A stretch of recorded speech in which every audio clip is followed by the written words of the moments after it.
There's a method of generating real, sustained, body-warming heat that costs about 50 cents to produce. No gas line, no power outlet, no monthly bill, no technician, no permit. Two things you already own: a box of table salt and a roll of kitchen foil, combined with one more ingredient you can pick up at any grocery store for under $3. And you have a heat source that can hold 130 degrees Fahrenheit for up to 12 hours. The same chemistry that sits inside every commercial hand warmer sold in America. The same principle military field units were relying on in brutal Korean winters while supply chains collapsed around them. The same reaction. Industrial chemists in the early 20th century documented in heating manuals and then watched quietly disappear from public knowledge as an entirely new industry was built to replace it. They did not bury this because it failed. They buried it because it worked. And because what works for 50 cents cannot be metered, cannot be billed, and cannot build a $128 billion heating equipment empire. This is that story. Welcome back. If these stories matter to you, the subscribe button and the bell are how you make sure this kind of knowledge keeps reaching you before the moment you need it. Now let me take you back to where this all begins. The year is 1912. Industrial chemists in the first decades of the 20th century were fascinated by a reaction they could observe with nothing more complicated than a jar, some iron filings, water, and salt. When you combine those ingredients and expose them to air, something remarkable happens. The iron does not just sit there inertly. It begins to oxidize rapidly, and as it does, it releases heat, not a flicker of warmth. Sustained, measurable, concentrated heat that could raise the temperature inside a sealed container by dozens of degrees and hold it there for hours. The principle was documented in industrial chemistry texts and in early metallurgy journals well before the First World War. Military engineers knew about it. Field medics knew about it. Miners used variations of exothermic chemical packs and cold shaft operations where open flame was too dangerous to permit. The knowledge was not secret. It was common. It was the kind of thing a working chemist in 1915 would have considered basic applied science, the way a mechanic today considers an oil change basic applied mechanics. Patents began appearing in the United States Patent Office in the early 1920s for chemical heaters built on exactly this reaction. Japanese manufacturers refined the technology through the 1930s and shipped powdered iron heating canisters to soldiers freezing on the front lines through the middle of the century. Then, between roughly 1940 and 1960, something changed, not in the chemistry. The chemistry has never changed. What changed was the industry built around heating your home. Before the Second World War, most American households heated with wood, coal, or kerosene, decentralized fuel sources that families bought by the load, the ton, or the drum. No single company owned your warmth. No pipeline ran into your basement that you paid a monthly fee to access. Then the post-war economic boom funded the build-out of centralized natural gas distribution across the country. The gas companies laid their pipes, the furnace manufacturers built their machines, and a new model of home heating was born. One where you pay every single month, every single winter for the rest of your life to stay warm inside your own house. The global heating equipment market today is worth over $128 billion annually. That number is not a typo. $128 billion every year, selling you furnaces, boilers, heat pumps, thermostats, service contracts, and replacement parts.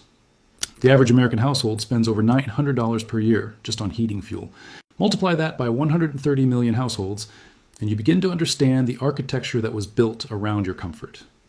An architecture engineered from the foundation up to ensure that warmth, one of the most basic human needs, can only reach you through a metered pipe or a metered wire that someone else controls and someone else charges you for. Now imagine what a 50-cent heat source does to that architecture. It does not just compete with it, it makes it irrelevant for entire categories of use.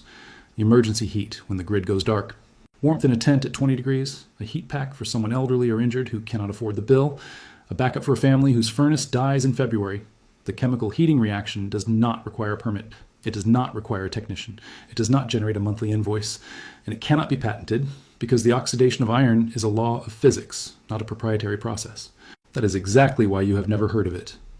Before I go any further, you should know that this video is just one piece of what has been quietly removed from public knowledge. I have spent months gathering everything the outdoor and energy industries do not want sitting on store shelves. All of it lives inside the complete forbidden vault. The earth battery that generates electricity from 2 metals and wet soil, the $3 liquid that converts active rust into a permanent protective coating, the $2 wood restoration formula that erases decades of weathering on contact, the Biosan water filter that purifies contaminated water for less than $15 in materials, the Mylar bag preservation method that keeps emergency rations edible for 25 years, the fire techniques military units used in conditions where conventional methods fail, off-grid power blueprints that work without solar panels or generators, Over 10 guides in one place, no filler. Straight to the point. The link is in the description. But stay right here, because the science behind this 50-cent heat source is about to make every utility company very uncomfortable. Here is why this works, and once you understand the chemistry, you will never look at a box of steel wool the same way again. Iron is one of the most reactive metals on Earth. The moment bare iron is exposed to oxygen and water, it begins to oxidize. That process, the one we call rusting, is an exothermic chemical reaction. That means it releases energy in the form of heat as it occurs. The reason you have never felt warmth radiating off a rusty fence is that in normal conditions, the reaction happens so slowly that the heat dissipates into the surrounding air before it can accumulate. But slow the dissipation down, or speed the reaction up, and you have a heat source. Do both at the same time, and you have a heating system. Table salt is the key to speeding the reaction up. Sodium chloride dissolved in water produces chloride ions. And chloride ions do something very specific and very important to iron. Iron naturally develops a thin passive oxide layer on its surface, a kind of microscopic armor that slows further oxidation almost to a stop. Chloride ions chemically attack that protective layer at the molecular level through a process called pitting corrosion. Once that passive layer is penetrated, the bare iron underneath is exposed directly to oxygen and water, and the oxidation reaction accelerates dramatically. Salt does not just facilitate rusting. It strips the iron of its natural defense mechanism, unlocking rapid heat-generating oxidation that would otherwise take weeks and instead produces usable warmth in minutes. This is confirmed chemistry. It appears in every electrochemistry textbook. It is the same mechanism behind road salt destroying car frames. It is why ocean-going iron holes corrode at 4 times the rate of identical holes in fresh water. It is not folklore. It is documented, peer-reviewed, laboratory-confirmed reaction chemistry that releases approximately 826 kilojoules of energy per mole of iron fully oxidized. That number is the reason commercial hand warmers, which are nothing more than iron powder, salt, water, and activated carbon, sealed in a breathable pouch, routinely sustain temperatures between 130 and 150 degrees Fahrenheit for 8 to 12 hours. The industry sells you those warmers for $3 to $4 a piece. The ingredients inside cost a fraction of a cent. Now, here is where kitchen foil enters the picture, and this is the part that turns a pocket warmer into something much more useful. Aluminum foil has one of the lowest emissivity ratings of any common household material. Emissivity is a measure of how efficiently a surface radiates heat away from itself. Polished aluminum has an emissivity of roughly 0.003. What that means in practical terms is that aluminum reflects approximately 97% of the infrared radiation that hits it rather than letting it pass through or absorb it. This is precisely why emergency space blankets are made of aluminized mylar. It is why attic insulation has aluminum facing. It is why a baked potato wrapped in foil stays hot for an hour sitting on a counter while an unwrapped one cools in minutes. When you wrap an exothermic iron oxidation pack in aluminum foil, you are not just containing the pack. You are building an insulating thermal mirror around the reaction. The heat generated cannot radiate outward efficiently. It is reflected back toward the source, toward your body, toward whatever surface the pack is resting against. You are concentrating heat instead of letting it bleed away into the air. The result is a compact, sustained directional heat source with a surface temperature that holds elevated for hours, built from a roll of foil that costs $2 and lets just enough oxygen leak through the seams to keep the reaction alive. That combination, salt-activated iron oxidation wrapped in a radiant barrier of aluminum foil, is what those early 20th century chemists were describing when they wrote about low-cost portable exothermic heating. And it is what the post-war heating industry quietly stopped talking about. Here is what that suppression actually looks like in practice. By 1988, Japan was producing 450 million disposable hand warmers annually using exactly this chemistry. Not as an obscure survival product, as a mainstream consumer item for daily warmth. The knowledge was not hidden in Japan. It was on store shelves in every convenience store. But in the United States, the same chemistry has been packaged exclusively as a disposable single-use product sold through outdoor retailers, priced individually so that the underlying reaction stays invisible. You buy the product, you throw it away, you buy another one. You are never shown the ingredients in plain language. You are never shown the ratio. You are never invited to make it yourself. That is not an accident. That is a business model. The commercial hand warmer industry generates hundreds of millions of dollars annually in the United States alone, selling you a sealed pouch that contains iron filings, table salt, water, activated charcoal, and a mineral called vermiculite, materials that together cost less than a single penny per pack to produce, at retail prices of $2 to $4 each. The charcoal and vermiculite are there to slow the reaction and distribute the heat evenly. Every single ingredient serves a function you can replicate at home with grocery store materials. The markup is not on science. The markup is built entirely on the bet that you will never know the science exists. If you have made it this far, you already know more about practical chemical heating than 99% of the homeowners shivering through their next power outage. Subscribe and share this with someone who needs to remember what they made us forget. Everything the industry buried is in the complete vault. Link in the description. Now stay with me, because the next part is the part you actually came for. Here is exactly how to build this yourself. Go to any grocery store and buy one large package of steel wool, the finest grade you can find, labeled as 00 or 0000, which you will typically see in the paint or cleaning aisle. This grade has the maximum surface area per gram, because the iron filaments are extremely fine, which means more iron is exposed to oxygen at any given moment, which means more heat generated per unit of time. One standard package costs about $2 and contains enough material for 10 to 15 heat packs. In a cup of warm water, dissolve 2 tablespoons of ordinary table salt. Stir until fully dissolved. You want a strong brine, not just lightly salted water. The higher the chloride concentration, the more aggressively the passive oxide layer on the steel wool will be broken down, and the faster the oxidation reaction will proceed once you introduce air. Pull a section of steel wool from the package, roughly the size of a tennis ball if you are making a medium intensity heat pack. Submerge it completely in the saltwater brine, and let it soak for 1 full minute. This is the step that unlocks the reaction. The chloride ions are penetrating the passive oxide layer of the steel wool right now, preparing every exposed iron surface for rapid oxidation the moment it hits open air. Remove the steel wool from the brine and squeeze out the excess liquid firmly. You want the wool damp, not dripping. If it is too wet, the available oxygen gets displaced by standing water and the reaction slows dramatically. If it is bone dry, you lose the electrolyte that facilitates electron transfer between the iron and the oxygen. Damp is the word. Think of a wrung-out sponge, moist throughout but not releasing water when you squeeze it. Shake the steel wool gently in the open air for about 10 seconds. You are coating every surface with oxygen molecules. If you are working indoors, do this near a window. If you are outdoors, a gentle breeze accelerates the step further. Within the first 30 seconds after air exposure, you should begin to notice the steel wool warming in your hand. That is the reaction beginning. Iron surfaces stripped of their passive layer are meeting oxygen and water and beginning to form iron oxide. Heat is being released. Now wrap the damp steel wool completely in 2 layers of kitchen aluminum foil. Crimp the edges firmly, but not airtight. You need the foil sealed enough to reflect heat back inward, but with small gaps at the seams to allow a slow, steady supply of oxygen to reach the iron inside. 2 layers of foil gives you redundancy in your radiant barrier. 1 layer can develop small tears during handling. 2 layers compensate. Place the wrapped pack inside an insulating sleeve if you have one. A sock, a small cloth bag, a folded bandana. The insulating layer does 2 things. It protects your skin from direct contact with the foil, which can become quite hot at the peak of the reaction. And it adds another layer of thermal mass between the heat source and the cold air, slowing temperature loss further. Within 5 to 10 minutes of completing this build, the pack surface will reach between 120 and 145 degrees Fahrenheit. That temperature will hold for 6 to 12 hours depending on the volume of steel wool used, the moisture content, and how freely oxygen can access the pack interior through the seams. For an emergency heating scenario in a small space, for example a tent, a parked car, a single room with the door closed and drafts blocked, you do not need 1 pack. You need a cluster. 5 packs of this size distributed across a 60 square foot space, placed on elevated surfaces so the warm air can rise and circulate, can raise the ambient temperature by 10 to 15 degrees Fahrenheit above the outdoor temperature and hold it there through the night. That is the difference between dangerous cold exposure and survivable warmth.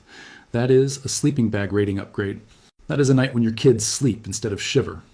Total material cost for 5 packs, under $4. To sustain heat over multiple days, the math stays in your favor. A standard large pack of steel wool contains enough material for 10 to 15 heat packs. Salt is essentially free at the quantities involved. 2 tablespoons per pack means 1 standard canister of salt lasts you more than 40 packs.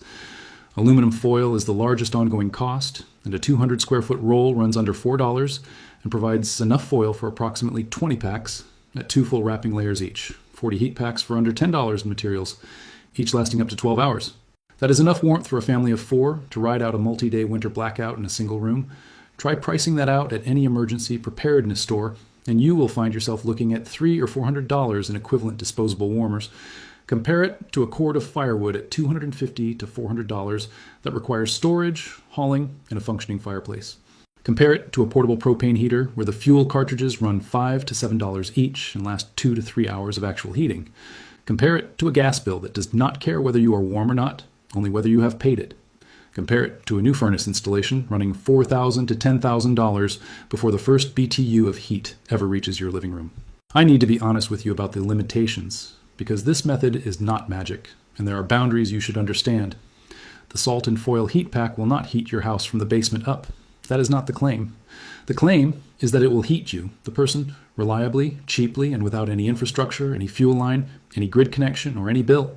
For emergency use, off-grid living, camping, power outages, vehicle warming, and outdoor work in cold conditions, it is not a novelty. It is a peer-reviewed, field-tested, chemistry-confirmed heating method that has been packaged and sold back to you in tiny disposable pouches at a markup north of 3,000% for the past 80 years. 2 safety points that most channels skip and that you absolutely need to know. First, the reaction consumes oxygen as it runs.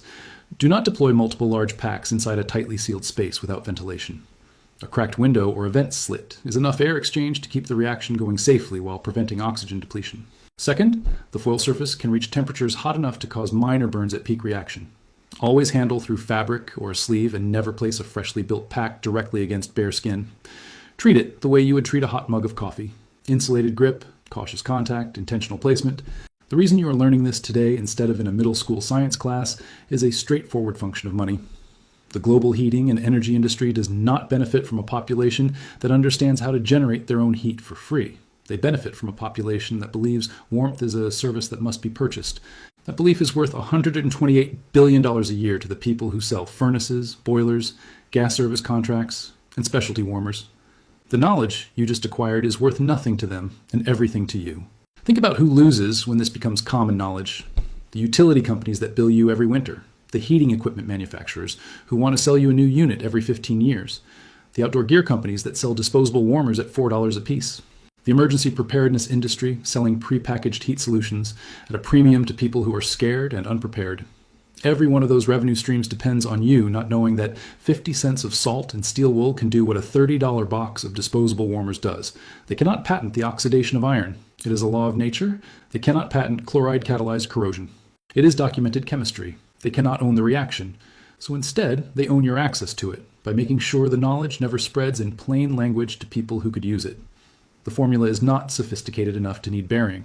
It is simple enough to spread on a piece of paper and dangerous enough to a $128 billion industry that it never made it onto that paper in any textbook you were ever handed. Steel wool, salt brine, aluminum foil, open air. That is it. That is the entire formula that was sitting in industrial chemistry literature in 1912 before the gas heating lobby built its pipelines and its billing infrastructure and its culture of total dependence around the most basic physical need a human body has in winter. Your grandparents' generation lived through heating failures. They built knowledge around staying warm without systems because they could not always trust the systems. That knowledge did not become obsolete. It was simply deprioritized, generation by generation, until most people alive today believe that if the grid goes down in February, they have no options. They do have options. They have had options for over a century. The reaction does not know what year it is. The iron oxidizes the same way it did in 1912, in a Korean field in 1952, in a Japanese convenience store in 1988, and in your kitchen tonight. Picture the next ice storm that knocks out power across 3 counties for 4 days. Picture the families calling utility hotlines that are jammed solid. Picture the hardware stores cleaned out of generators and propane within the first 6 hours. And then picture the one house on the block where the windows are still glowing with a warm interior light, where the family is sitting up on the couch wrapped in blankets with 5 small foil packets distributed around the room, holding the air at 60 degrees while the temperature outside falls into the single digits. That house did not pay for it. That house did not call anyone. That house remembered. If this opened a vault for you, subscribe and share this video with someone who needs it before the moment they need it. The industry buries knowledge exactly this way, not by banning it, by starving it of attention until a generation grows up assuming it never existed. Every share keeps a little more of that buried knowledge above the surface. Every subscription tells the algorithm that this kind of information matters more than another commercial for a smart thermostat. The next vault opens soon, and what is inside is the one substance every household pours down the drain that could keep your pipes from freezing for an entire winter.